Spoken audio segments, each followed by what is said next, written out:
ಎಲ್ರಿಗೂ ನಮಸ್ಕಾರ ವೀಕ್ಷಕರೇ, ಇವಾಗ ನೀವು ನೋಡ್ತಾ ಇದ್ರಲ್ಲ ಐಡಿಯಾ ನ್ಯೂಸ್ ಕನ್ನಡ 2 ಚಾನಲ್ ಅನ್ನು ಸಬ್ಸ್ಕ್ರೈಬ್ ಮಾಡಿ, ಶೇರ್ ಮಾಡಿ.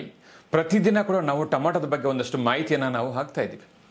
ಇಡೀ ರಾಜ್ಯದಲ್ಲಿ ರೈತರಿಗೆ ಒಂದಷ್ಟು ನಮ್ಮ ಐಡಿಯಾ ಕನ್ನಡ 2 ಚಾನಲ್ ಅಲ್ಲಿ ಪ್ರತಿದಿನ ಕೋಲಾರಲ್ಲಿ ಲೈವ್ ಮಾರ್ಕೆಟ್ ಅಂದ್ರೆ ಅಲ್ಲಿ ಓಪನ್ ಮಾರ್ಕೆಟ್ ಸಿಎಂಆರ್ ಟೊಮಾಟೋ ಮಂಡಿಯಲ್ಲಿ ನೇರವಾಗಿ ರೈತರಿಗೆ ಏನು ರೇಟ್ ಸಿಗ್ಬೋದು ಅನ್ನೋ ಒಂದು ದೃಷ್ಟಿಯಿಂದ ನಾವು ಪ್ರತಿದಿನ ಕೂಡ ಐಡಿಯಾ ನ್ಯೂಸ್ ಕನ್ನಡ 2 ಚಾನಲ್ ಅಲ್ಲಿ ರೈತರಿಗೆ ಟೊಮಾಟೋ ದರದ ಬಗ್ಗೆ ಒಂದಷ್ಟು ಅಪ್ಲೋಡ್ ಮಾಡ್ತಾ ಇರ್ತೀವಿ. ಅದಲ್ಲದೆ ಟೊಮಾಟೊ ಯಾವ ರೀತಿ ರೇಜ್ ಆಗ್ಬೋದು, ಯಾವಾಗ ಕಡಿಮೆ ಆಗ್ಬೋದು, ಮತ್ತೆ ದಳ್ಳಾಳಿಗಳಿಂದ ಮಾಲೀಕರಿಂದ ಕೂಡ ಒಂದಷ್ಟು ಮಾಹಿತಿಯನ್ನು ಕೂಡ ನಾವು ಈ ಐಡಿಯಾ ನ್ಯೂಸ್ ಕನ್ನಡ 2 ಚಾನಲ್ ಅಲ್ಲಿ ನಾವು ಪ್ರಸಾರ ಮಾಡುತ್ತೇವೆ. ದಯವಿಟ್ಟು ನೀವೆಲ್ಲರೂ ಕೂಡ ಈ ಐಡಿಯಾ ನ್ಯೂಸ್ ಕನ್ನಡ 2 ಚಾನಲ್ ಅನ್ನ ಸಬ್ಸ್ಕ್ರೈಬ್ ಮಾಡಿ, ಶೇರ್ ಮಾಡಿ, ಲೈಕ್ ಮಾಡಿ. ಧನ್ಯವಾದ.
ನಮಸ್ತೆ ಎಲ್ಲ ನನ್ನ ಪ್ರೀತಿಯ ಕನ್ನಡಾಭಿಮಾನಿಗಳಿಗೆ, ಕಲಾಭಿಮಾನಿಗಳಿಗೆ ನಿಮ್ಮ ಪ್ರೀತಿಯ ಶಿವಾರ ಉಮೇಶ್ ಮಾಡೋ ನಮಸ್ಕಾರಗಳು.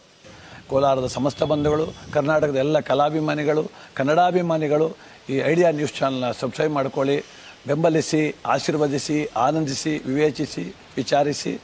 ಐಡಿಯಾ ನ್ಯೂಸ್ ಚಾನಲ್ಗೆ ತಾವೆಲ್ಲರೂ ಕೂಡ ಚಂದರ್ರಾಜ್. ಧನ್ಯವಾದ.